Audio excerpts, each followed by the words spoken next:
আমাৰ কৰ্মবিৰতি তৃতীয় দিন আমাৰ দুদিন পাৰ হৈ গ'ল এতিয়ালৈকে আমি কোনো আশ্বাস পোৱা নাই তে আমাৰ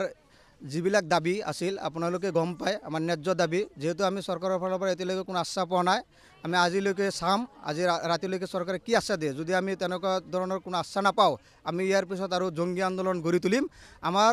দাবীসমূহৰ ভিতৰত প্ৰথম দাবীটো আছিলে মেইন যিটো দাবী যেহেতু ৰাজ্যিক স্বাস্থ্য সেৱাত আমাৰ হয়তো বহুত পোষ্ট খালী হৈ আছে আৰু কিছুমান ফ্ৰেছ পোষ্ট মানে ওলাই কেনে আমাৰ যিবিলাক NSMৰ কৰ্মৰত কৰ্মচাৰী আছে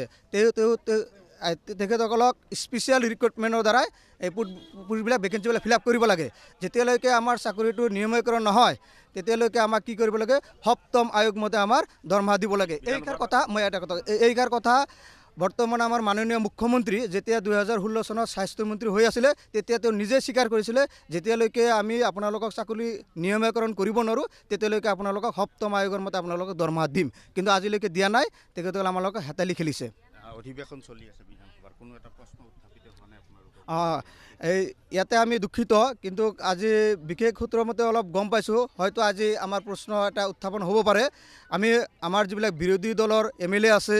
হয়তো তেখেতসকলক আমি আপোনালোকৰ চেনেলৰ জৰিয়তে অনুৰোধ জনাইছোঁ যে আমাৰ সমস্যা তেখেতসকলে জানে যেতিয়া আমি সচলত ধৰ্ণা দিছিলোঁ তেখেতসকলে আমাৰ লগত সহযোগ কৰিছিলে আহিছিলে আমাৰ যিবিলাক সমস্যা আমাৰ যিবিলাক দাবী ন্যায্য দাবী আশা কৰোঁ আজি তেখেতসকলে বিধানসভাত আমাৰ দাবীৰ ওপৰত কুৱেশ্যন উত্থাপন কৰিব